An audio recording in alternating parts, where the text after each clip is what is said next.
Sa number 7, arestadong isa ka lalaki nga nagpa-cash in sang peke nga kwarta nga nagabalor sang 10,000 pesos.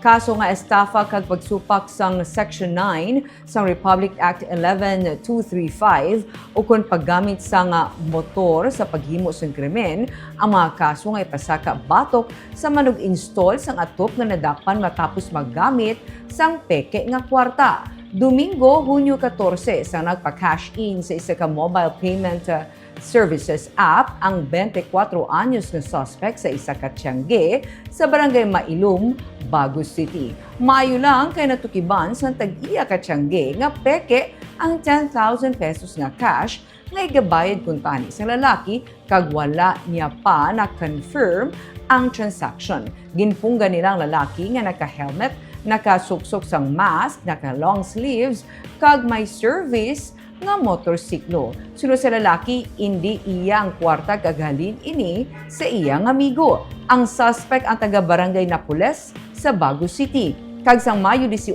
lang, nagkapauli gikan sa Libertad Poblacion sa South Cotabato. Nagpanugya naman ang kapulisan sa mga store owners nga busi siyon sang maayo ang bills nga ila nagakabatunan agud hindi mabiktima sang peke nga kwarta.